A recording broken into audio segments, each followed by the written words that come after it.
थी मदीने वाले साईं जे मथा दुरूद शरीफ पढ़ो। अल्लाहुम्मा सल्लि अला सय्यिदिना व सनदिना व मौलाना व मुर्शिदिना व मुनअमिना व मअवाना व मलजाना हबीबिना मुहम्मदिन व अला आलिहि व अस्हाबिहि व अज़वाजिहि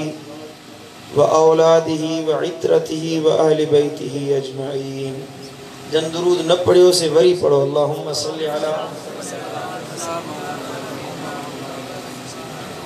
मुझे प्यारा दोस्तों, बुजुर्गों ऐं भाइरों, अल्लाह खां दुआ है त रब शाल असां सभिनी खे हिदायत नसीब फरमाए। चओ आमीन। मदीने वारे साईं जी सच्ची मोहब्बत नसीब फरमाए, महबूबन जी मोहब्बत में जियारे ऐं इन ही मोहब्बत में शल मौत अता फरमाए। प्यारा दोस्तों, अल्लाह जा करोड़े करम ऐं एहसान आहिनि जे मालिक रब असां के महबूब मुस्तफ़ा करीम जे मीलाद वारी महफिल में शिरकत जी सआदत अता फरमाई है। खुश नसीब आहिनि उहे जेके ताजदारे दो आलम सल्लल्लाहु अलैहि वसल्लम जे आमद जी खुशी मल्हाईंदा आहिनि। सद बार मुबारक हुजे उन्हनि के जन ये बारौनक महफिल सजाई। लख मुबारक उन्हनि के जन महबूब मुस्तफ़ा करीम जी सना ख़्वानी ऐं महबूब मुस्तफ़ा करीम जे मीलाद जी खुशी में हेड़ी भलारी महफिल सजाई आ, खर्च कयो आ, जानी माली तावन कयो आ। अल्लाह खां दुआ है त अल्लाह उन्हनि जे रिज़्क़ रोज़ी में बरकतूं नाज़िल फरमाए। असी जेकी भी न महफिल में परे परे का शिरकत जे ला पंदड़ो करे आया आहियूं, मालिक रब खां दुआ है तो अल्लाह ताला मुस्तफ़ा करीम जे सदके शाल असां सभिनी जे दिल जे मुरादुन के पूरो फरमाए। मेरा दोस्तों, अल्लाह ताला जे पाक कलाम कुरान मजीद फुरकान हमीद मजा जेका मुबारक आयत हिन फ़कीर तिलावत कई, तेमें अल्लाह ताला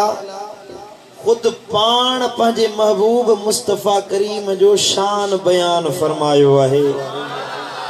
वरी जो सुभान अल्लाह। शान मुस्तफ़ा महबूब जो शान, लजपाल नबी जो मर्तबो, मकाम, इज्जत, अजमत एडी त आला है, एडी त मथाही आ, एडी त बुलंद है जो महबूब जो मर्तबो ऐं मकाम खुद अल्लाह पान बयान फरमाए रहो। वरी जो सुभान अल्लाह। सुभान अल्लाह जला मुझे चवणो न पवे, महबूब जी तारीफ बुधो तो खुद ब खुद ज़बान मां सुभान अल्लाह चो। ये सुर ठया पियायो जा सफा चुपचाप जना मां कब्रिस्तान में वेठो आया। कुछ तो ॻाल्हायो ख़बर पवे जेरा वेठा आयो जा। अल्लाह खुश रखंदो तव्हांखे। रब्बे कायनात मालिकुल मुल्क अल्लाह ताला बेपरवाह बेनियाज़ ज़ात आ। अल्लाह जी मर्ज़ी आ, जे वणे सुए जहान हलाए। अल्लाह के कंहिंजी मोहताजी ना है, कंहिंजी ज़रूरत ना है, पर वाह वाह जो शान तुझे मुझे नबी मिठे मोहम्मद मुस्तफ़ा करीम जो आ, जो मदीने वारे साईं जी हर हर अदा के अल्लाह पान बयान फरमाए रहो है। सुभान अल्लाह। जे महबूब हलन त अल्लाह बयान फरमाए, जे मदीने वारो साईं ॻाल्हाए त ॻाल्हाइण अल्लाह बयान फरमाए, जे महबूब कचहरी करे त कचहरी अल्लाह बयान करे, महबूब वेहन त वेहन रब बयान करे, महबूब उथी बीहन त उथण अल्लाह बयान फरमाए, जे महबूब मुस्तफ़ा हलन त हलन अल्लाह बयान फरमाए। मदीने वारो साईं सहाबा सां गॾु वेहे त उहा कचहरी बि अल्लाह बयान फरमाए। पर जे अकेलाई में तन्हाई में गारे हिरा में वनी तन्हा थी वेहन तो वह तन्हाई भी अल्लाह पान बयान फरमाए। जे महबूब मदीने में आ त मदीने जी ज़िंदगी भी कुरान बयान फरमाए, मक्के में आ त मक्के जी ज़िंदगी भी कुरान बयान फरमाए। जे मक्के मुकर्रमा मां हिजरत करे मदीने पाक अचन त हिजरत भी अल्लाह पान बयान फरमाए। जे महबूब नसीहत कन त नसीहत भी अल्लाह बयान करे। मदीने वारो साईं गुफ्तगू करे ऐं साईं मुझा नेक अमल करण जी तंबीह करे साब अल्लाह बयान फरमाए। महबूब मुस्तफा करीम ग़ज़वात ते वने तलवार हथ में खणी काफरन सा जिहाद करे तो जिहाद जो बयान भी अल्लाह पान बयान फरमाए। महबूब रोजो रखे,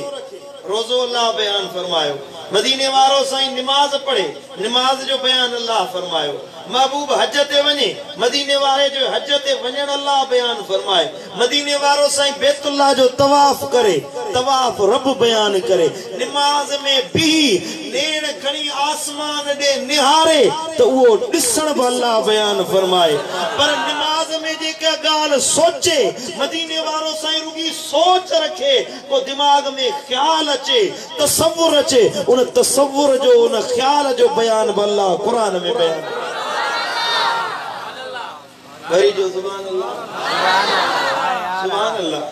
केतिरियूं ॻाल्हियूं ॿुधायां।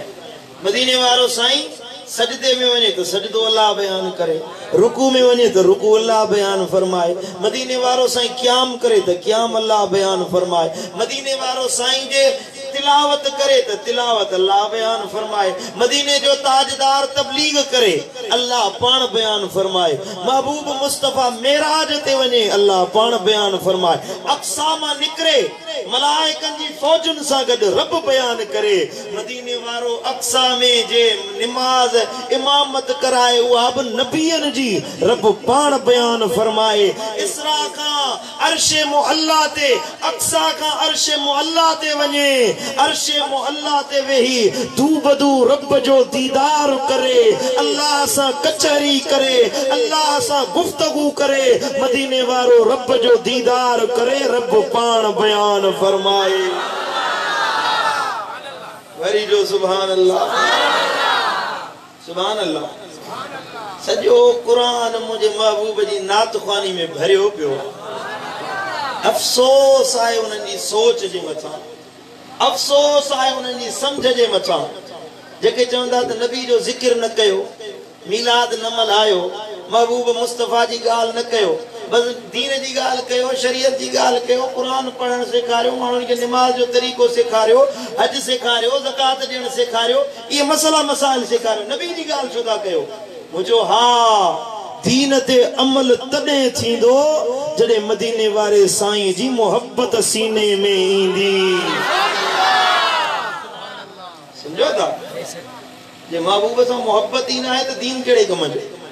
निमाज़ कहिड़े फ़ाइदे जी, रोज़ो कहिड़े फ़ाइदे जो? जंहिं दस ॾिनो आहे अमल करण जो, अॻुवल उन जो दर वठिबो न भाउ। हा अवल त उन जो दर वठिबो, अवल उन जी ॻाल्हि ॿुधबी, अवल उन जी नसीहत समझबी, उन जो शान समझबो, उन जो मकाम समझबो, उन जो मर्तबो समझबो। एॾो वॾो पैगाम खणी अचण वारो अल्लाह जो पैगाम आम ॻाल्हि नाहे, रब जो पैगाम का मामूली ॻाल्हि नाहे, अल्लाह जो फरमान का आम ॻाल्हि नाहे। जेको कुरान बयान करे थो, कलामे इलाही जंहिंजी ज़बान ते जारी थिए थो, अवल ॾिसो त सही उहो केॾे वॾे मक़ाम वारो आहे, केॾे वॾे दर्जे वारो आहे, केॾी वॾी अज़मत वारो आहे, इज़त वारो आहे। जंहिंजी ज़बान तां रब ॻाल्हाए थो, उन जो पंहिंजो ज़ाती मक़ाम केॾो आला आहे। अवल उहो समझो, पोइ पैगाम ते अमल कयो त हर हर अमल तव्हां खे जन्नत जे ज़ोर करीब कंदो वेंदो। वरी जो सुभान अल्लाह सुभान अल्लाह। जे साईं जो दर छॾे ॾींदे, मदीने वारे साईं जो दर छॾे ॾींदे त न निमाज़ फ़ाइदो ॾींदई, न रोज़ो फ़ाइदो ॾींदई, न ज़कात फ़ाइदो ॾींदई, न हज फ़ाइदो ॾींदई, न अमल फ़ाइदो ॾींदई, नंढड़ा नंढड़ा अमल छो न हुजन पर महबूब जे दामन में हथ आहे मदीने वारे साईं जे दामन में हथ पियल आहे जमालिन जे गोठ वारा तू इज्जत वारो ही जमीन वारन वट भी मकाम वारो ही त अर्शे मुअल्ला वारे रब वट भी तुझो वडो दर्जो आहे वरी जो सुभान अल्लाह पुट आवाज वधाई से जो जेको रब जो दिनल दी सजो आवाज दी भला थोड़ो बेस घटाई से आई पोया डिले दिस थोड़ो सफा घणो न ॾिजे त पढ़ाडो थियो वञे सुभान अल्लाह छा कयूं बाबा समझाइणो तो लाउड वारनि खे तव्हां अमल कयो न कयो मुंहिंजी ॻाल्हि ते लाउड वारो ज़रूर अमल कंदा सुभान अल्लाह इंशाअल्लाह अमल कंदासीं सभई इंशाअल्लाह सुभान अल्लाह नबीयत बेशक बराबर कई आया पर तन में निर्वार बेमिसाल बाकमाल जड़ो सूरत में बेमिसाल तेड़ो सीरत में बेमिसाल जे जमीन ते को आयो त हसनैन जो नानो बणजी आयो सुभान अल्लाह हजरत सैयदना हसन बिन साबित जने कुरान पढ़ियो जने नबी दी तारीफ पढ़ी जने मुझे लजपाल नबी जो जिक्र कुरान में पढ़ियो तो बे इख्तियार थी सैयदना हसन बिन साबित सहाबी रसूला महबूब हेठ बैठा है हसन बिन साबित के पांजी मिंबर ते पांजी कुर्सी ते वेहारे फरमाइंदा नात पढ़ हसन तू मुझी तारीफ कर त मां बुथा हसन बिन साबित तो चवे वा अहसनु मिन कलम तरक़त ऐनी व अजमलु मिन कलम तलिदिन निसाउ खुलिक़्त मुबर्रअम मिन कुल्लि ऐबिन कअन्नक क़द खुलिक़्त कमा तशाउ सुभान अल्लाह चवे तो ओ मुझा लजपाल नबी तो जड़ो सोहणो अग मुझी अख कदे डिठो ही कोने को ओ मुझा सोना हबीब मुझी अख किए दिसंदी जो तो जड़ो जमील तो जड़ो सोहणो तो जड़ो कमाल वारो तुझे हुस्न जड़ो कमाल वारो के माओ जमीन ते ॼणियो ही नाहे सुभान अल्लाह समझो ता गाल ले कोंदा समझो बा चे दो तो मां तुझी सूरत ॾिठी ओ मुझा लजपाल नबी तुझो चेहरो जो ॾिठो तुझा अखलाक जा ॾिठा तुझा खुल्क जो ॾिठा तुझा औसाफ ॾिठा तुझा गुण जो ॾिठा ऐं जॾहिं कुरान पढ़ियुम रब जो कलाम पढ़ियुम मुझा सोना हबीब जॾहिं कुरान के पढ़ियुम पो समझ में आयो गोया के अल्लाह तोखे तुझी मर्ज़ी ते पैदा कयो आ तू त बेऐब नबी आहीं बगैर ऐबन जे अल्लाह तोखे पैदा कयो आ इए तो महसूस थे जो अल्लाह तोखे तुझी मर्ज़ी ते पैदा कयो आहे जी तुझी मर्जी हुई जी तुझो चवण हुयो जी तो अल्लाह के अर्ज पे कयो ओ मुझा मौला मुझो चेहरो ही अठा मुझो अखियों ही अठा मुझो हुस्न ही अठा तो जी पे अर्ज कया तुझी सूरत दिसी ये तो महसूस थे हबीबा रब तोखे पंजी मर्जी ते पैदा कयो आहे सुभान अल्लाह हजरत बुजुर्ग अब्दुल गफूर हमायूं शरीफ वारो तो फरमाए तुझो चेहरो गुल गुलाब चवा ओ तुझो चेहरो गुल गुलाब चवा या आलम में महताब चवा तुझो चेहरो गुल गुलाब चवा तुझो चेहरो गुल गुलाब चवा या आलम में महताब चवा तुझो चेहरो गुल ये तखय्युल हुयो अल्लाह वारा पंजे पंजे अंदाज में बयान कंदा है ये तखय्युल हुयो हजरत बुजुर्ग अब्दुल गफूर हमायूं शरीफ वारे जो तो महबूब तुझो चेहरो गुलाब जो गुल चवा पर मुझे मुर्शिद करीम सुने दिलबर साईं फरमायो तो गुलाब जो गुल तो कुमाए जी वेंदो वा टारीअ खां टुटे तो सुकी वेंदो वा किए चवा त नबी जो चेहरो गुलाब जो गुल वांगुर पर साईं जन ये फरमायो त ओ जाने जाना ओ शाहे शाह जगन में तुझो जवाब ना है हसीन चेहरो ऐ लाल लबड़ा ये गुलन में गुलाब ना है ओ जमाल तुझो कमाल तुझो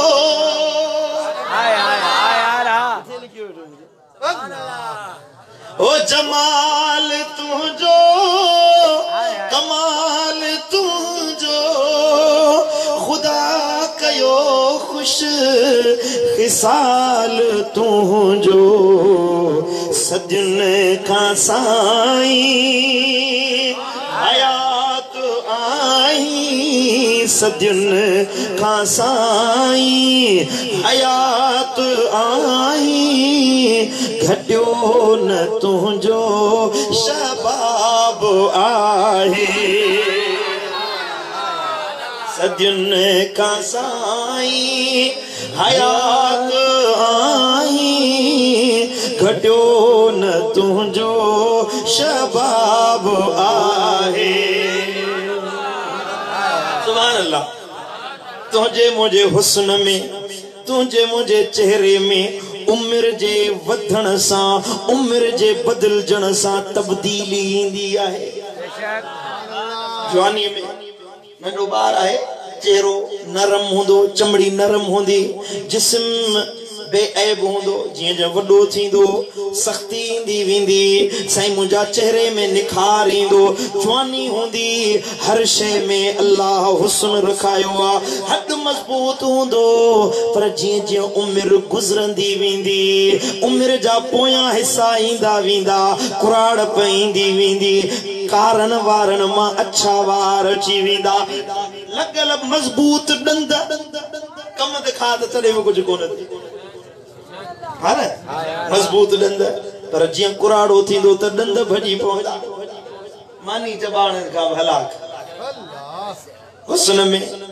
घटताई ईंदी वेंदी चेहरे में घुंज पइजी वेंदा हड कमज़ोर थी वेंदो हता के ॿिए जे सहारे खां सिवा माण्हू उथी कोन सघंदो कुराड़ो थींदो त लठड़ी हथ में खणंदो चेहरे जी रौनक ख़त्म थी वेंदी हुस्न ख़त्म थी वेंदो पर वाह वाह जमाल तुंहिंजे मुंहिंजे नबीअ जो आहे वाह वाह हुस्न तुंहिंजे मुंहिंजे महबूब जो आहे जीअं जीअं वक़्तु गुज़रे पियो जीअं जीअं ज़मानो गुज़रे पियो जिए जिए वक्त के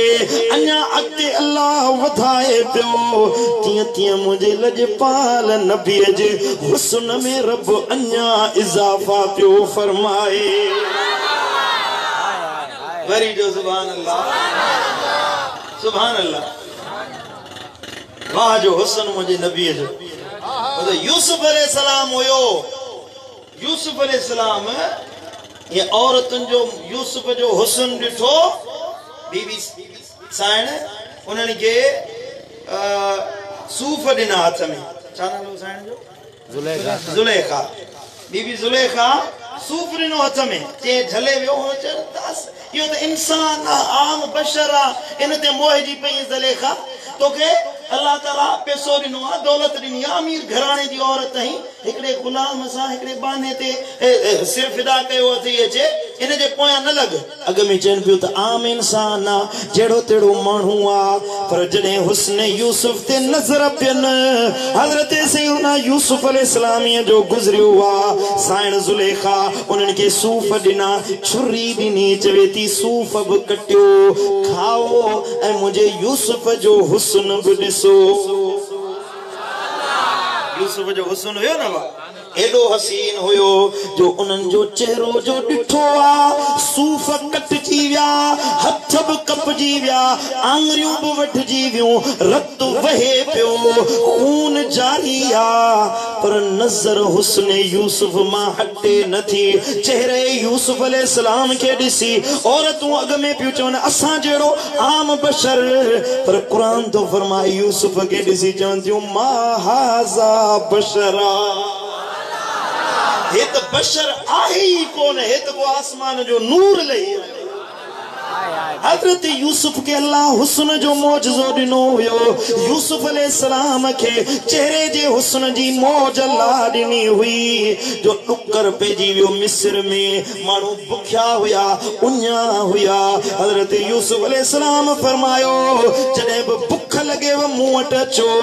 भुखिया इंदा हुया उन्यारा इंदा हुया हजरत यूसुफ जो चेहरो दिसी भुखियन जी भुख लही वेंदी हुई जी उन लही वरी जो सुभान अल्लाह एडो चेहरो हसीन हुयो यूसुफ अलैहिस्सलाम सुभान अल्लाह पर जडे या तो यूसुफ जी गाल हुई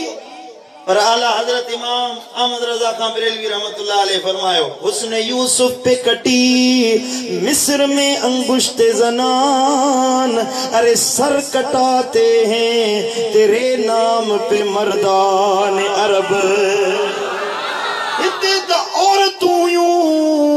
मिस्र जू कनीजू हुयूं अब गौर कजो मुझे गाल ते मिस्र जू बादशाही कनीजू हुयूं जन कदे दुख न दिठो कदे गम न दिठो हमेशा ऐश इशरत में रहियो तन यूसुफ के दिठो तरुगी आंगरियों वठाई वेठियों पर हेडे महबूब जे जमाने में निहार औरतों न हुयूं मर्द हुया मर्द आम मर्द न अरबन जा शाह सवार हुया एडा जाबिर हुया जो पंजी न्याणियुनि के जेरो दफन करे छॾींदा हुया जिंदा दरगोर करे छॾींदा हुया पर से हसीन मुखड़े मुस्तफा के जो ॾिठन चवंदा या रसूल अल्लाह तुझे नाले ते असां जो सिर भी कुर्बान आहे वरी जो सुभान अल्लाह न सिर्फ सिर कुर्बान करने जी दावा के न पर सिर कुर्बान करे दिखाए साईं करीम फरमायो गज़वे बदर जिला वजन पिया सहाबी हां गज़वे ओहद जिला वजन पिया ओहद जी लड़ाई लगी ते एकड़ो मानू जे ये पढ़ो दींदो अब आहे को मदीने वाले साईं फरमायो जिहाद ते हलणो आ आहे को सिर ॾियण वारो वरी जो सुभान अल्लाह अॼु तोखा मूंखा केरु सिर नथो घुरे पर जे मिसाल ॾियण जे लाइ जे साईं सिर घुरनि हींअर को पैगाम अचे त मदीने वारे जे नाले ते केरु सिर ॾींदो सिर नथा ॻाल्हायो भला सुभान अल्लाह असांजो अक़ीदो मदनीअ ते सिर केर न ॾींदो अरबीअ ते सिर केर न ॾींदो सहंदो सूर हज़ारो यार सहंदो सूर हज़ारो यार साईं ते सिर केर न ॾींदो अरबीअ ते सिर केर न ॾींदो सहंदो सूर हज़ारो यार सहंदो सूर हज़ारो यार अरबीअ ते सिर केर न ॾींदो ओ सिर जी सैन बिलावल हणंदो सिर जी सैन बिलावल हणंदो किरंदा कंध हज़ारो यार किरंदा कंध हज़ारो यार मदनीअ ते सिर केर न ॾींदो साईं ते सिर केर न ॾींदो सहंदो सूर हज़ारो यार सहंदो सूर हज़ारो यार सहंदो सूर हज़ारो यार अरबीअ ते सिर केर न ॾींदो साईं ते सिर केर न ॾींदो सुभान अल्लाह हज़रत सैयदना हंज़ला रज़ी अल्लाह ताला अन्हु हज़रत हंज़ला साईं जो गुलाम आ ओहद जी लड़ाई जो सद थियो आ हंज़ला जे शादी जी पेरी रात हुई सिंधी में सुहाग रात सरीना है सुहाग रात हुई पेरी रात हुई ये गली में रात जो पढ़ो आयो आए को महबूब जे नाले ते सिर जण वारो पेरी रात आ घर वारी सा सुतो पियो आ एना पैगाम जो नबी जो कन्ने पियो आ घर वारी के दो चवे ओ घर वारी साईं जो सड थियो आ हाने मुड़न मोटन मेणो साईं जो सड थियो हाने केर वरंदो समझो था ले कौन था समझो अब्दुल रहीम गिरोड़ी रहमतुल्लाह अलैह ये अंग्रेज फांसी ते चाहण जे ला पिया वजन सो गिरोड़ी करीम के फांसी ते बैठो पिया वजन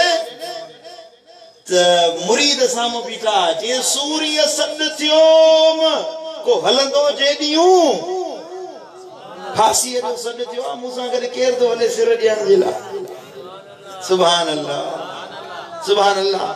बुजुर्ग त महबूब जे नाले ते सिर ॾींदा आहिनि हे साहबिया चए तो ओ घरवारी नबी जो सड थियो आ चए तो कुछ देर तवे ज़ाल थी चवेस रूह रिहान कयूं कुछ देर तवे चए तो त रिहाणो त हाणे हली क़याम जे ॾिहाड़े कंदासीं अॼु टाइम कोन्हे यार जो पैगाम अचे हंज़ला घर में सुतल हुजे हंज़ला जी आखिरी मुलाकात थी वञो तो पंहिंजे यार जे नाले ते सिर कुर्बान ए जवान तलवार खणी निकतो आ ओहद जे मैदान में लड़ाई हले पई जंग हले पई विड़ंदे हजरत सैयदना हंज़ला रज़ी अल्लाह ताला नो शहीद थी विया अल्लाह पंहिंजे महबूब जे नाले ते सिर कुर्बान थी वियो जड़े जंग खत्म थी वई दुश्मन भलिया विया मुसलमान वापस आया हाने पंहिंजे साथियुनि जा जनाजा पियल हुया शहीदन जा लाश दफन करण जे ला साहबी आया तलाश जो कयन त हजरत सैयदना हंज़ला रज़ी अल्लाह ताला नो जो जसद मुबारक पियो हुयो जेके ताज़ो गुस्ल ॾिनो हुजे वारन मां पानी गड़े पियो जे ताज़ो के वेंचारियो हुजे गुस्ल ॾिनो हुजे शहीद हिन गुस्ल का पाक हिन साईं करीमन फरमायो त हिन के गुस्ल के ॾिनो आ साहबा कराम अर्ज़ कयो या रसूल अल्लाह असां गुस्ल नाहे ॾिनो मानन में हा कली वई हंज़ला के गुस्ल के ॾिनो आ मुझे नबी फरमायो हिन जी शादी जी पेरी रात हुई घरवारी सा मिली उन ही हाल में शादी के छड़े मुझे मैदान जंग में जिहाद जे लायो हुयो नापाक जिस्म हुयो तेन के अल्लाह जे मलाइकन खुद जे गुस्ल ॾिनो आहे वरी जो सुभान अल्लाह जे महबूब सां मोहब्बत आहे त खुद मलाइका आसमान ता लही जो तुंहिंजी मदद कंदा वरी जो सुभान अल्लाह ये जे साईं सा दिल लाइंदे मदनी सा दिल लाइंदे महबूब मुस्तफा जे हुस्न ता सिर फिदा कंदे तो खुदा जी इज्जत जो कसम दुनिया आखिरत जो नेमतूं अल्लाह तुझे हवाले करे छडींदो पढ़ो सल्लल्लाहु अलैहि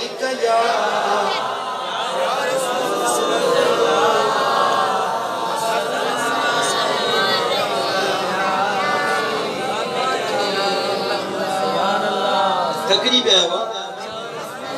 हाँ थकाओ जो तो दुआ करो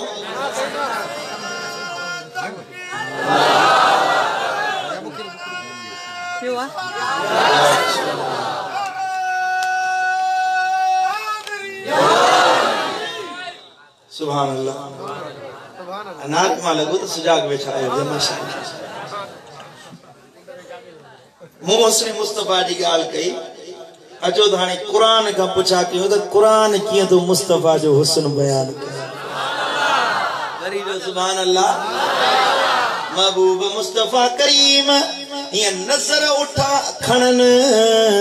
त अखियुन जो जिक्र भी अल्लाह कुरान में कयो आहे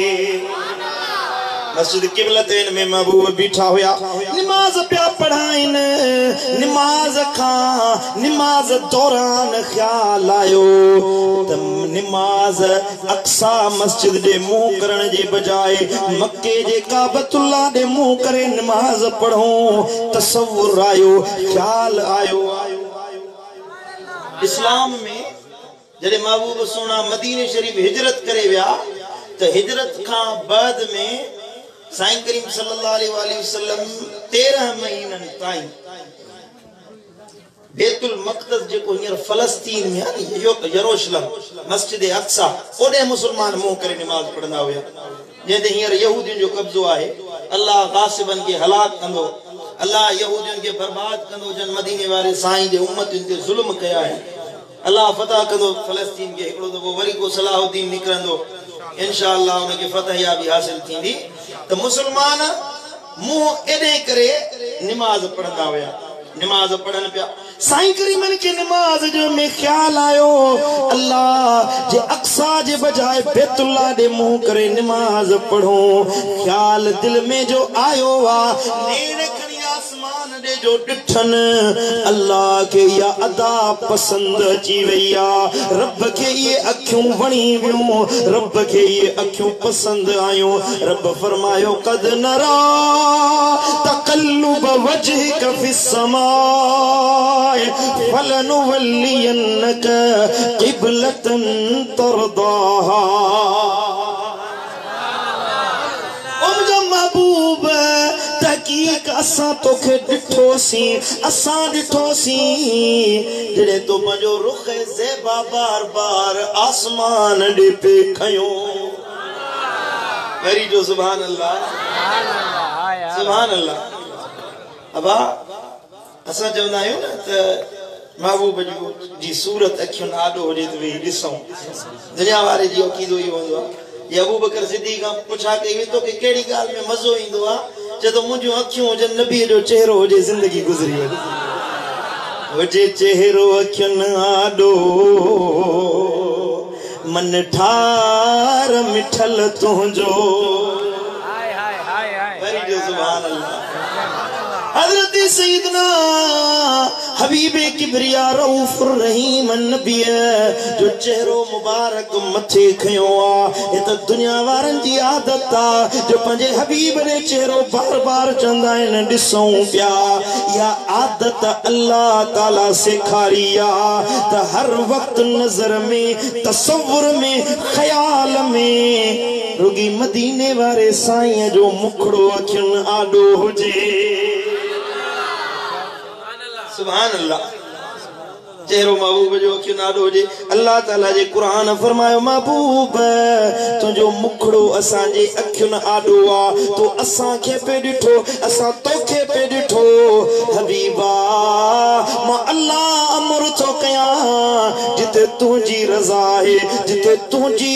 दिल जी चाहत आहे ओॾे मुंहुं फेरियो जिते तूं राज़ी ते मां अल्लाह बि राज़ी आहियां तुंहिंजी रज़ा में रब जी रज़ा है वरी जो सुभान अल्लाह रज़ाए इलाही रज़ाए मोहम्मद सल्लल्लाहु अलैहि वसल्लम में रखा है समझो था मानो जे अल्लाह राजी दे मौला तू राजी थी मौला करम फरमा मौला इनायत फरमा पर कुरान दस दिनो आ कुरान इशारो दिनो बल्कि सराहत फरमाई आ इशारो या किनायो ना है बल्कि सराहत अल्लाह ताला अमर फरमायो आ तो मुझी रजा खपे तो मुझे नबी जे दर ते हली अचो वरी जो सुभान अल्लाह खुदा की रजा चाहते हैं दो आलम खुदा की रजा चाहते हैं दो आलम खुदा चाहता है रज़ाए मोहम्मद सुभान अल्लाह मदीने वाले साईं जो अखियों के जो हसीन हुयो उन्होंने अखियों जो जिक्र कुरान फरमायो आहे अल्लाह जो कुरान तो फरमाए ला तमुद्दन्ना ऐनैका इला मा मत्तअना बिही अज़वाजम मिनहुम वला तहज़न अलैहिम वख़्फ़िद जनाहक लिलमुमिनीन। मुंहिंजा महबूब ऐं तूं दुनियावी ज़ेबो ज़ीनत जे शयुनि खे अखियूं खणी न निहार, उन्हनि ॾे अखियूं न फरमा जिन सां असां उन्हनि मां केतिरियुनि जमातुनि खे फ़ाइदो पहुचायो आहे ऐं उन्हनि जी गुमराही मथां गम न कर। नबीअ खे जेको माण्हू बुत परस्ती कंदा हुया, शिरक कंदा हुया, उन्हनि ते ॾुख थींदो हुयो त हे अमल छो नथा कनि, छो त क़ुरान फरमायो हरीसुन अलैकुम बिल मुमिनीन। मदीने वारो साईं ॾाढो हरीस आहे ऐं चाहींदो आहे त ईमान वारा भलाईअ ॾे मौजूद रहनि। महबूबन करीमन खे जो ॾुख थियो, क़ुरान फरमायो वला तहज़न अलैहिम, इन्हनि जे मथां ॾुख न कर, बल्कि हबीब वख़्फ़िद जनाहक लिल मुमिनीन। पंहिंजे खंभड़ाटुनि खे, पंहिंजी बाहुनि खे मुंहिंजा महबूब पंहिंजे ईमान वारनि जे लाइ खोले छॾ। मुंहिंजा महबूब पंहिंजूं बाहूं मोमिननि जे लाइ खोल, पंहिंजे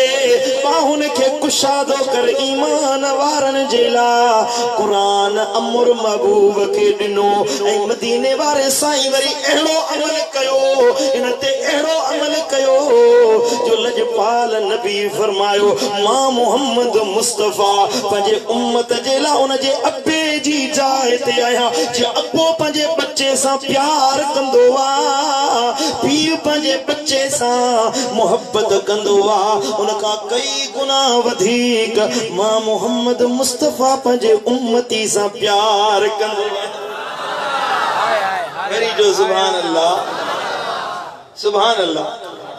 महसूस करे माण्हू त महबूब जी मोहब्बत अॼु बि मिले पई। सम्झो था, अॼु भला मदीने वारे साईं जी मोहब्बत जे सदके असांजा ढक ढकियो वेठो है न। ए बाबा कंहिंमें कोन्हनि, मां बि इब्तार आहियां, मां पंहिंजे गिरेबान में निहारिया, पंहिंजे अंदरि निहारिया, तव्हां पंहिंजे अमलनि में निहारियो। असांजा अमल कहिड़ा आहिनि, कहिड़ा असां बायज़ीद बुस्तामी बणिया वेठा आहियूं। माण्हुनि खे ॾेखारण जे लाइ खणी ॾाढ़ी पटको रखियोसीं, साईं वॾा माण्हू वाह वाह कनि। सम्झो था, असांजा अमल असांजे प्रकार असांखे ख़बर आहे, हर को सम्झे थो अमल कहिड़ा आहिनि। पर्दनि जे पोयां, दीवारुनि जे पोयां गुनाह करण वारी क़ौम आहियूं, खताउनि करण वारी क़ौम आहियूं, पर अल्लाह ऐब ज़ाहिर नथो करे, पाण जेॾनि में ज़लील नथो करे, जेॾनि में ख्वार नथो करे। ओ मिठा इहो सदको मदीने वारे साईं जो अथई। जॾहिं क़यामत जो ॾिहाड़ो थींदो, महशर जो मैदान हूंदो, इंसान परेशान हूंदा, जेके लिखी अमल कया आहिनि से अमल अखियुनि जे आॾो हूंदा, जे ज़ाहिर थी पवनि, जे माण्हुनि में उजागर थी पवनि, माण्हुनि जे साम्हूं वाज़े थी वञनि, त उते कंध खणण जहिड़ा न हूंदासीं। पर रब फरमाए मुंहिंजा महबूब तुंहिंजे उम्मतनि जो अमल हिसाब किताब मां अल्लाह पंहिंजे हथ में रखियो आहे, उन्हनि जा ऐब ज़ाहिर न कंदुसि। जे जन्नत में वञणो हूंदो, जे दोज़ख में मोकिलणो हूंदो,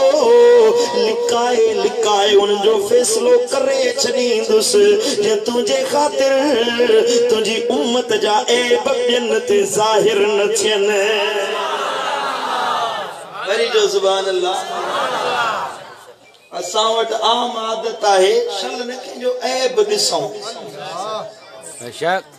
अब ध्यान मुड़िया तव्हां सभिनी जो, शल न कंहिंजो ऐब ते नज़र पइजी वञे, पोइ साईं मुंहिंजा BBC न्यूज़ बि घटि आहे, सॼे ॻोठ में ढंढेरो पिटींदासीं। फिलाणे हीअं कयो, फिलाणे हूअं कयो, फिलाणे हीअं कयो, फिलाणो अहिड़ो आहे, फिलाणो। अरे तूं कहिड़ो चङो मुड़ुसु आहीं, तूं में त इहे ई अमल है। राज खे ख़बरूं ॾींदो थो थी फिलाणो अहिड़ो आहे, फिलाणो अहिड़ो, पंहिंजे अंदरि यार तूं कहिड़ा चङो मुड़ुसु आहीं।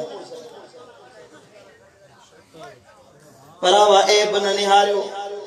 परावा ढक ढकियो। अल्लाह जे हबीब फरमायो त पर आवा ऐब लिकायो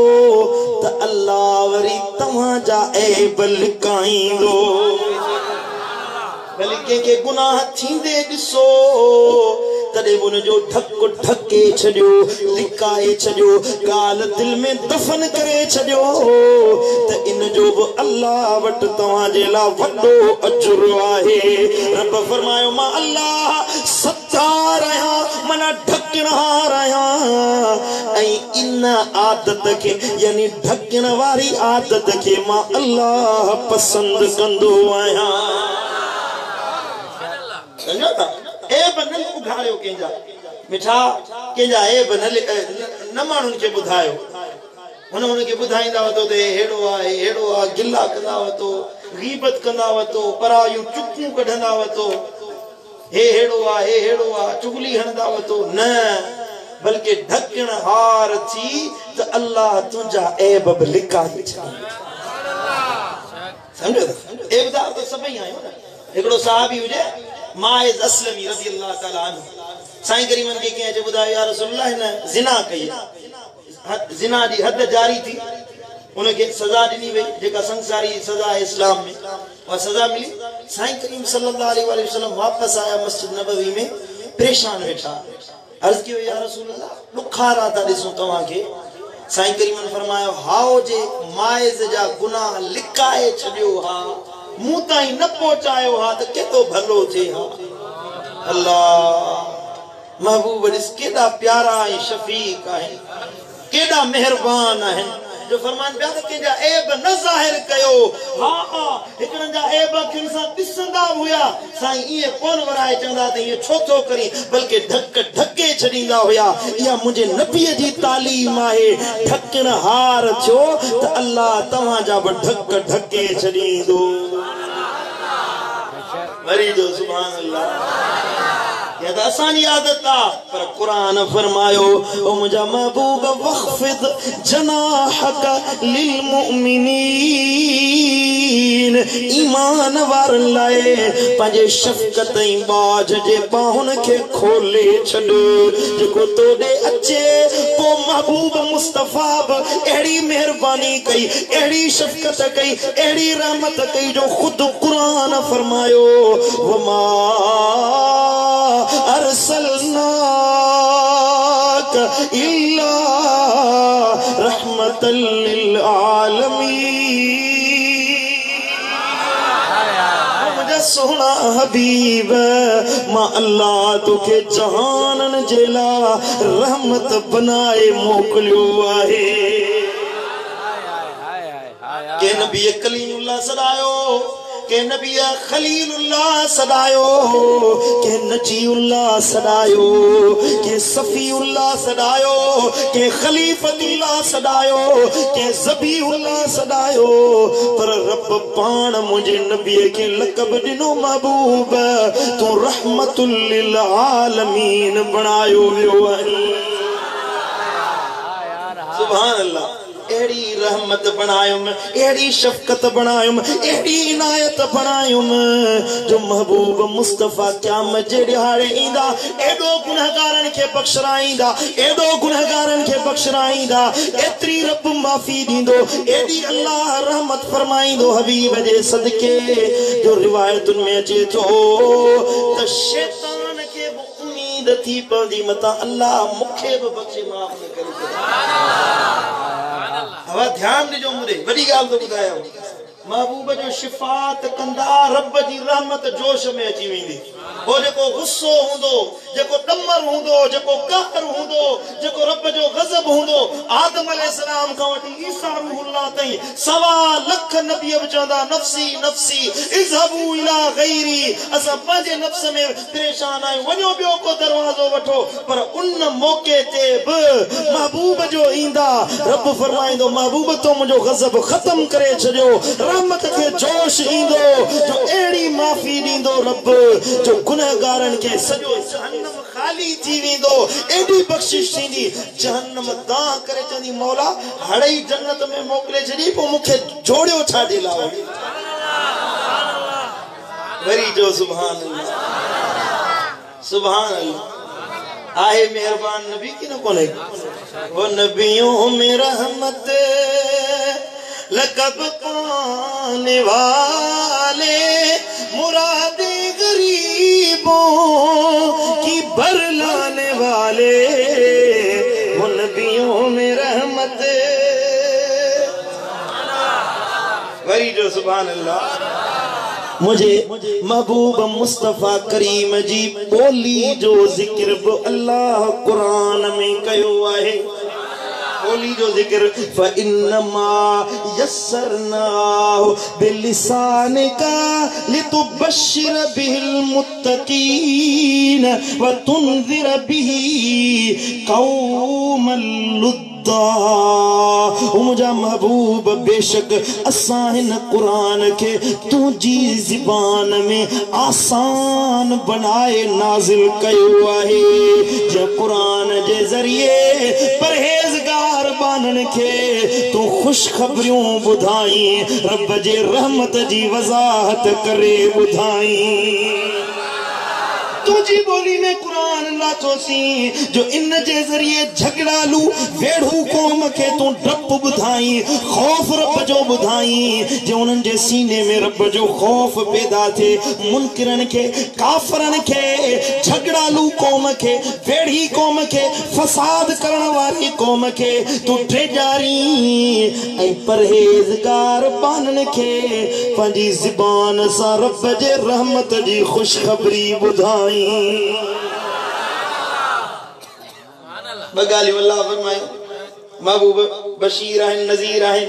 के जेला बशीर हैं जेके परहेजगार बाना हैं उन्हन जेला अल्लाह तुझे मुझे नबी के खुशखबरी देण वारो बनाए मोकलियो आहे जेके परहेजगार हैं जेके मोमिन हैं जेके ईमान वारा हैं पक्क जानो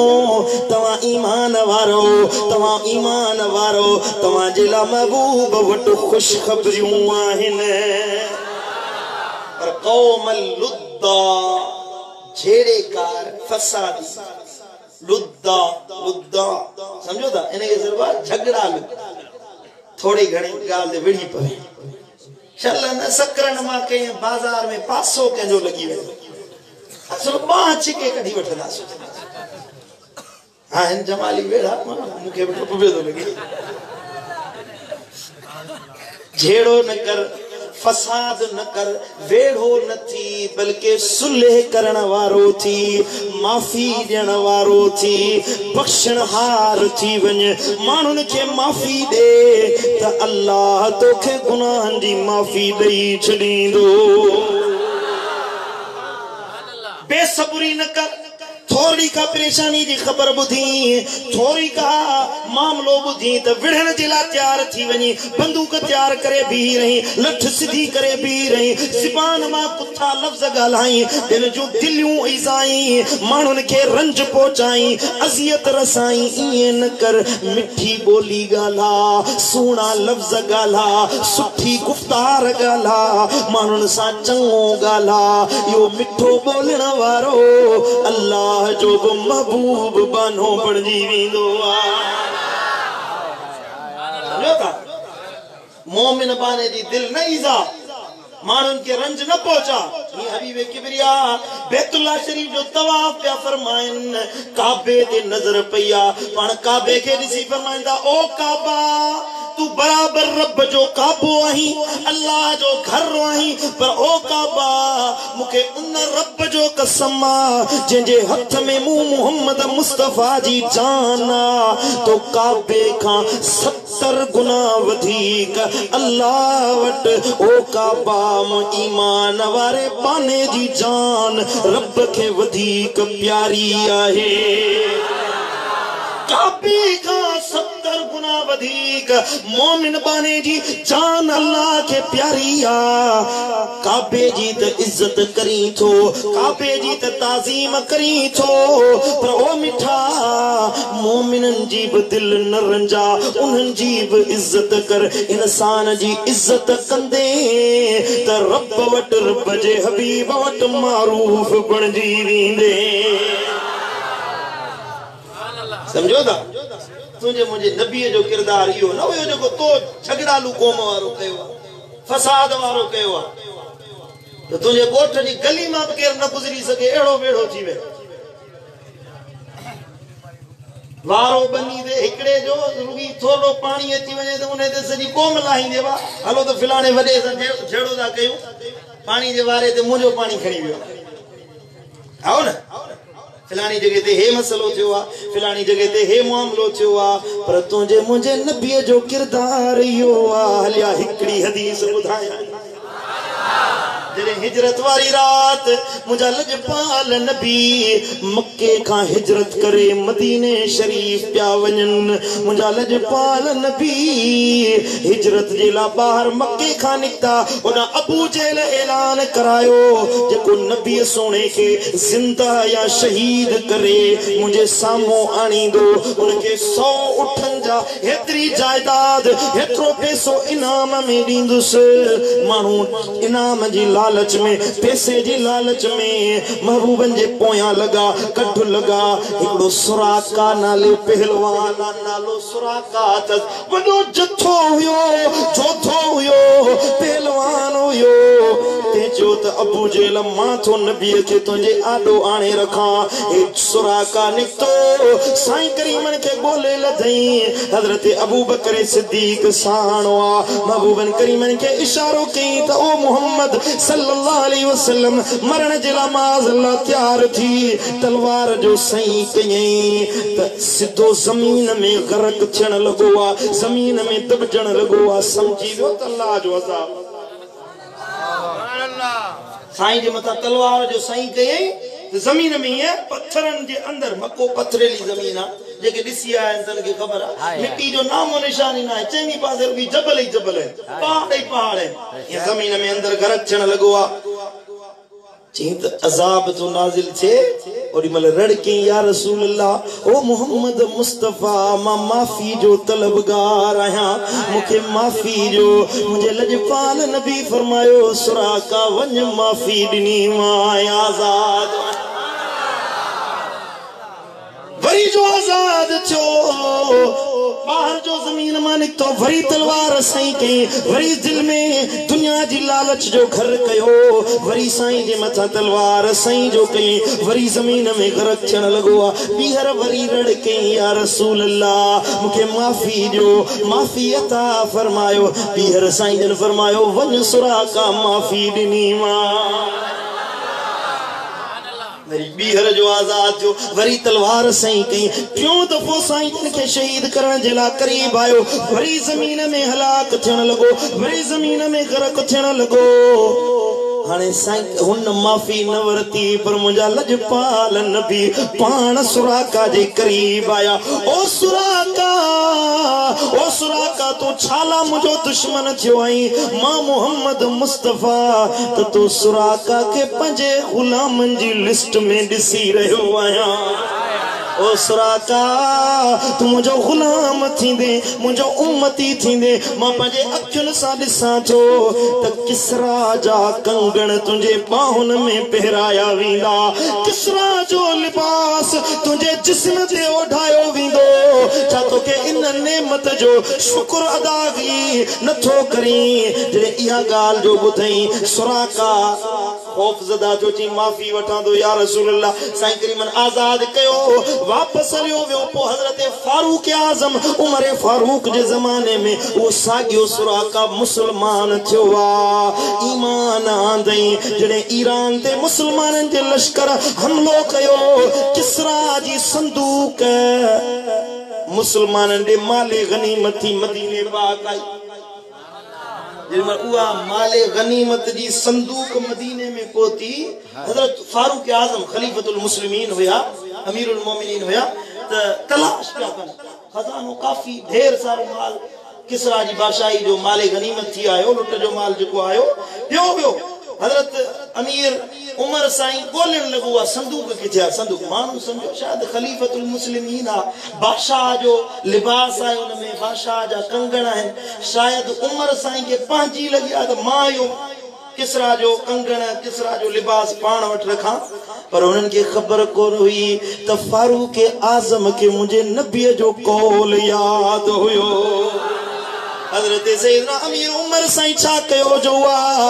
संदूक हाणे साम्हूं रखी वई आहे। संदूक मां किसरा जो लिबास निकतो जिते हीरा ऐं जवाहर जुड़ियल हुया, सोन जा कंगण हुया जेके बाह ते पाए किसरा पंहिंजी मसनत ते वेंदो हुयो, सो साम्हूं आंदो वियो। हज़रत फारूक आज़म जो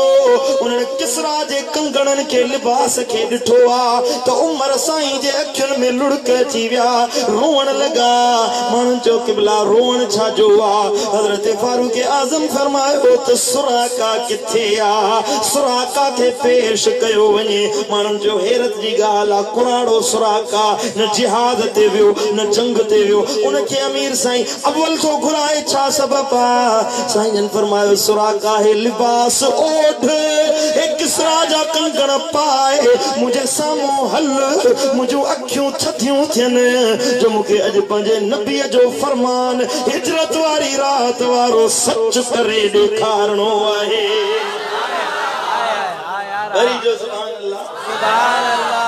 वाह वाह ग़ैबदान नबी, वाह वाह ग़ैबदान नबी। जो 10 साल 20 साल गुज़री विया इन ॻाल्हि खे, जो 20 सालनि खां पोइ किसरा फतह थियणो हुयो, किसरा जो लिबास मदीने में अचणो हुयो, सो सुराका के पहिरणो हुयो। मदीने वारे साईं 25 साल अॻे ई ख़बर ॾेई छॾी त सुराका के किसरा जो लिबास पहिरायो। वरी जो सुभान अल्लाह। अफ़सोस जी ॻाल्हि आहे, तो हदीस भी पढ़ी, कुरान भी पढ़ी, मौली साहब तोखे नबी जे इल्म में शक हुआ, तोखे महबूब जे इल्म में शक तो दे न? मुझे नबी के अल्लाह कान वमा यकून जो समूरो इल्म ॾेई छॾियो। मुझे मुर्शिद मातली वारे सुने दिलबर साईं फरमायो, इल्म आ तो वट कान यकून जो, हुक्म आ तो वट कुन फयकून जो। ओ इल्म आ तो वट कान यकून जो, हुक्म आ तो वट कुन फयकून जो। आही नूरी नबी निर्वार तू आही, सोहणो नबी सरदार तू मुझा, सोहणा नबी मुझा प्यारा नबी। ओ तुझे अचण सां सब जग जुड़िया, सिज चंड कतियूं ऐं गुल टिड़िया। आही नूरी नबी निर्वार तू आही, सोहणो नबी सरदार तू मुझा, सोहणा नबी मुझा प्यारा नबी। वरी जो सुभान अल्लाह। छा त तारीफ़ अल्लाह जे कुरान मुंहिंजे नबीअ जी कई आहे, छा त वाखाण कुरान मुंहिंजे लजपाल नबीअ जी कई आहे। जेके कुरान पढ़नि था वरी बि साईं जो शान सम्झ में नथो अचे, हलिया तोखे मां कुरान ॿुधायां त कुरान कीअं थो मुंहिंजे नबीअ जी वाखाण करे। खुदा जी इज्जत जो कसम आहे, जेके सना ख़ाने मुस्तफ़ा नात पढ़ंदा आहिनि, महबूब जे हुस्न जी, जमाल जी, सीरत जी, सूरत जी ॻाल्हि कंदा आहिनि, वो समूरो बयान अल्लाह अगे ही कुरान में करे छॾियो। नबी जी तारीफ बुध कुरान में रब सूरह नजम खोल, रब तो फरमाए वन नजम इज़ा हवा मा दल साहिबुकुम वमा गवा वमा यंतिकु अनिल हवा इन हुवा इल्ला वह्युन यूहा अल्लमहु शदीदुल कुवा ज़ू मिर्रतिन फस्तवा व हुवा बिल उफ़ुक़िल आला सुम्मा दना फतदल्ला फकान क़ाब क़ौसैन औ अदना औहा इला अब्दिही मा औहा। जो मिराज ते वने पियो लहे पियो, महबूब मुस्तफा इल्म पियो बयान करे, मदीने वारो रब जी कुर्बत में पियो अचे, इन भाकुरन का वधीक करीब पियो थे। अल्लाह सो पान बयान करे रहियो आहे, मेराज ते बेतराज़ करे ते रब के न डिठई अल्लाह के न डिठई कुरान फरमायो तू हिक जी गाल थो करी कुरान मां थो चवा तवलकद रआहु नज़लतन उखरा इंद सिदरतिल मुंतहा इंदहा जन्नतुल मावा इज़ यग़शा सिदरत मा यग़शा एक दफे जी गाल तो करी जन्नतुल मावा वट सिदरतुल मुंतहा वट वरी बीहर अल्लाह के डिठई बीहर रब जो दीदार कई ये अखियों हिन मा ज़ाग़ल बसरु व मा तग़ा करी जो सुभान अल्लाह तू कुरान पढ़ी तो के नबी जो फरमान समझ में न तो अचे शान समझ में न तो अचे कुरान खोल रब जो कलाम तो फरमाए वद्दुहा वल्लैल इज़ा सजा मा वद्दाक रब्बुक व मा कला वलल आखिरतु खैरुल लक मिनल ऊला वलसौफ युतीक रब्बुक फतरदा के कुरान पढ़ी नबी जो फरमा नबी जो शान नजर न सोचे खोल कुरान रब तो फरमाए अलम नशरह लक सदरक व वदअना अनक विज़रक अल्लज़ी अनक़द ज़हरक व रफ़अना लक ज़िक्रक खोल कुरान इन्ना अअतैनाकल कौसर फसल्लि लिरब्बिक वन्हर इन्न शानिअक हुवल अबतर क़द जाकुम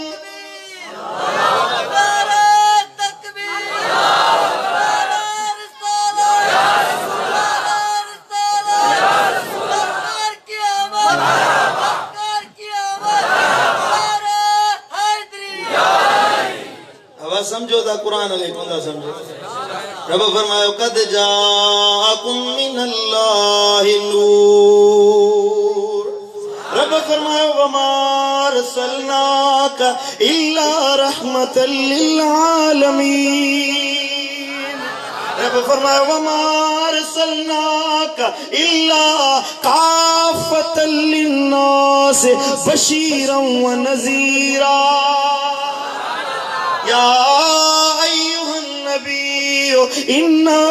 अरसलनाका शाहिदन व मुबश्शिरन व नज़ीरा व दाइयन इलल्लाहि बिइज़्निही व सिराजम मुनीरा इल्म ते ओ मौलवी हेफ तुझे ईमान ते हेफ तुझे अकुल ते जो कुरान पढ़ी तो वरीब साईं मां नुक्स तो कढी वरीब साईं मां ऐब तो कढी वरीब तो के नबी पान जड़ो तो नजर अचे किताब तो लिखी तकरीर तो करी त नबी जी वडे भाव जेतरी इज्जत कयो गोठ जे चौधरी वांगुर इज्जत कयो अरे इन नकी देखा इन सोच गावल मुक पानी जो भरे बुढ़ी मरी वनी हा वो भलो वई मुझे नबी के त अल्लाह दी होनी वडी इज्जत दी बेशक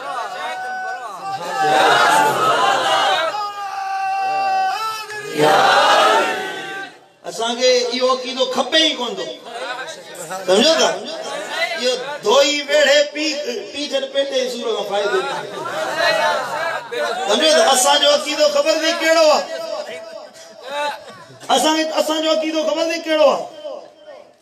असा जो अकीदो वो आ जो असा के हैदर करार मौला अली बुधायो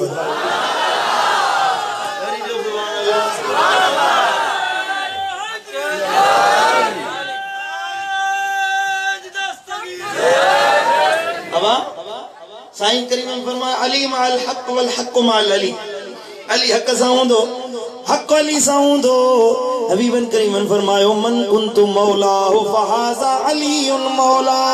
जिंजो मौला मां मोहम्मद करीम आया तेजो मौला अली आ देखो अली सा गड्डवा अली जे फरमान के सही मने सो हक वारी वाट दिया देखो अली सा बुग़्ज़ रखे वो नाहक दिया अल्लाह जे नबी फरमायो त अली मुंह आहे मां अली मुंह आहियां अली जो कौल मुंहिंजो कौल अली जो रत मुंहिंजो रत अली जो जिस्म मुंहिंजो जिस्म अली जी गाल मुंहिंजी गाल नबी पाण फरमायो त हक अली सां हूंदो अब हाणे तू पाण इंसाफ कर अली जो कौल थो ॿुधायां जे सच्ची ॼाण जे इन ते तुंहिंजो अमल आहे पक ॼाण त तू पक्को ईमान वारो आहीं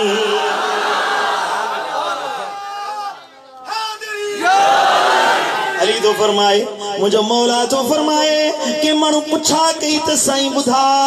नबी सा केडी दिल होंदी हुई मुझे मौला तो फरमाए कान नबी सल्लल्लाहु अलैहि वसल्लम है बेहकी शरीफ दी हदीस आ इमाम बेहकी बने सुनन में आंदी आ कान नबी सल्लल्लाहु अलैहि वसल्लम अहब्ब इलैना मिन अमवालिना व औलादिना व आबाइना व उम्महातिना व अशीरतिना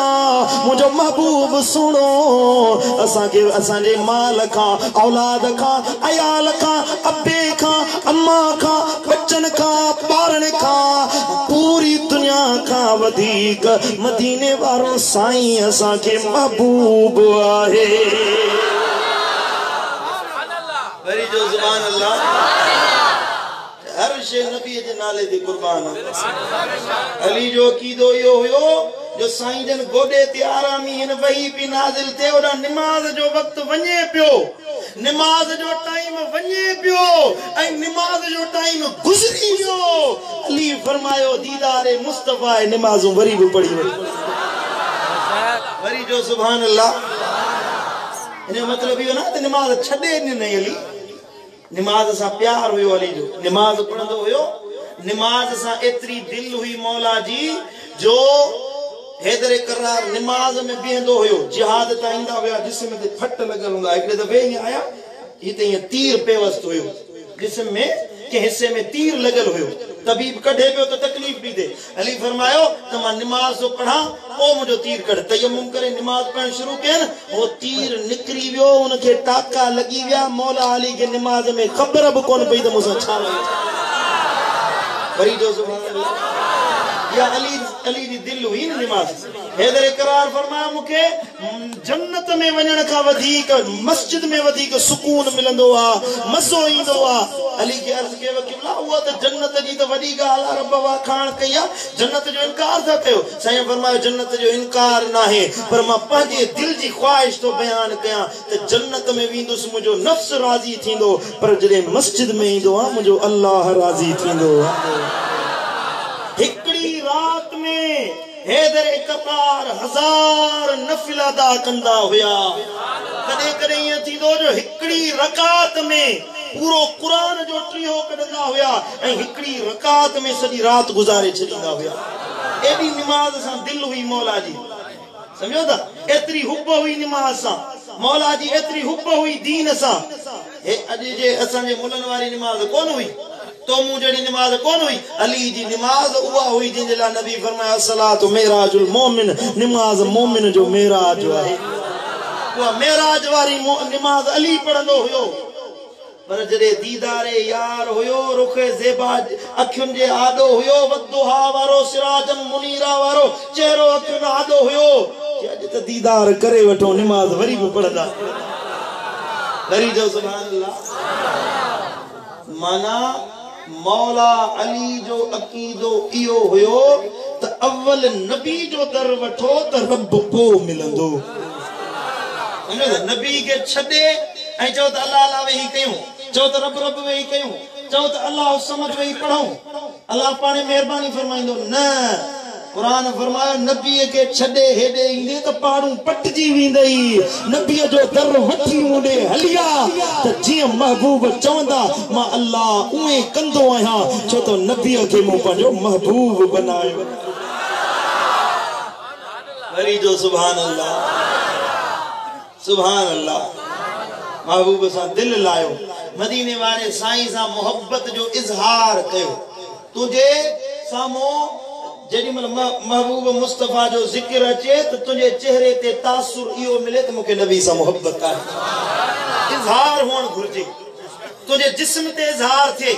तुझी तबीयत में उन जो इज़हार होजे तुझे मुआशरे में उन जो इज़हार होजे तुझे घर में तुझे बच्चन में तुझी जिंदगी में यो इज़हार पैदा थे त मां नबी जो गुलाम होया असा जा साईं मुझा पसंदीदा शख्सियतूं क्रिकेटर एक्टर बनजी विया दुनिया वारा बनजी विया मानू बनजी विया ये न मुझे नबी के पंजो साईं मुझा हकीकी किरदार में पंजो आका ए मुस्तफा मन महबूब जे सुन्नत ते अमल कर दिस अल्लाह के तो करम नवाजी कबूला गाल के न कोने गाया कबूल महबूब जो दर वठबो वो इज़हार पंजे जिस्म ते किए कबो आ वो ये जो महबूब जे फरमान ते अमल कयो नबी जो जेको कौल बुधो महबूब मुस्तफा जो जेको पैगाम बुधो न ते अमल कयो ए सुहारी मुझे नबी जी सुन्नत आ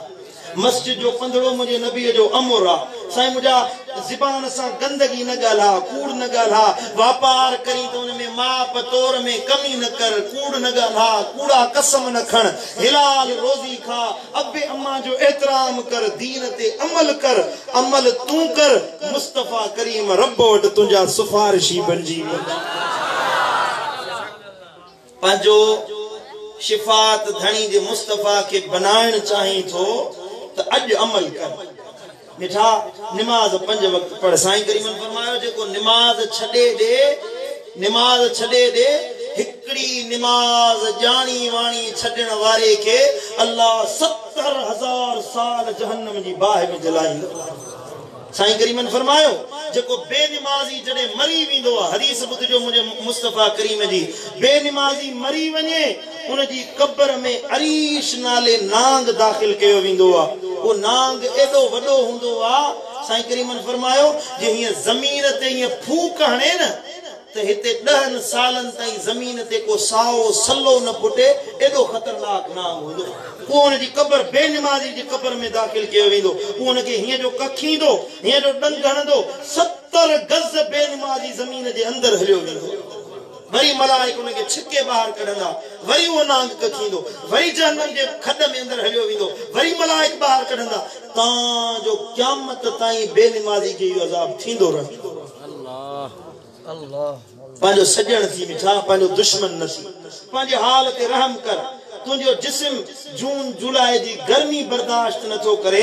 तुझो जिस्म दिसंबर ए जनवरी जी सर्दी जिस्म न तो सही सके एदो नाजुक आई तुझी चमड़ी जहन्नम जो अजाब किए समझ दी असा अल्लाह किए कब्र जो अजाब पंजे सिर ते खणदे अज माफी वठ अल्लाह खां अज तौबा ताइब थी अज मोट कर रब दे अज अल्लाह वट हलिया रब तो फरमाए हलिया मुझे दरवाजे ते अचण में देर तो कईया हे कर जे मुखा माफी वठंदे दुनिया वारा ऐब गणाईंदा आहिनि मां अल्लाह बगैर के पुछण जे समूरा गुनाह बख्शे माफ करे समझो था अल्लाह जा छो मालिक के राजी कयो रब के राजी कयो जंजो रब पुते जो सब समझो अल्लाह फरमाए वला तहिनु वला तहजनु व अंतुमुल आलौन गमगीन न थियो दुनिया जा दुख दिसी मायूस न थियो परेशानी साईं हले छा थींदो हिय छो थियो को छा थींदो हाने हे कर्ज वकोड़े विया मर्ज वकोड़े विया अले छा थींदो कुरान तो फरमाए छा वरी छा थींदो कुछ कोन थींदो तव्हां के अंतुमुल आलौन तव्हां के रब गालिब कंदो शर्त यो जो इन कुंतुम मुमिनीन जे सच्चा मोमिन बनजी वञो जे तवा ईमान वारा बनजी वञो सच्चा मोमिन बनजी वञो कुरान तो फरमाए को मां अल्लाह ब तवा जो मुजी दुनिया ब तवा दे मिठा अज अमल कर साले थी नेक थी सदोरो थी मुस्तफा करीम जे फरमानन ते अमल करण वारो थी त रब राजी रब जो हबीब राजी थे अल्लाह मुजो चवण तवा जो बुधन पानी बारगाह एक दस में कबूल मंजूर फरमाए वमा तौफीकी इल्ला बिल्लाह।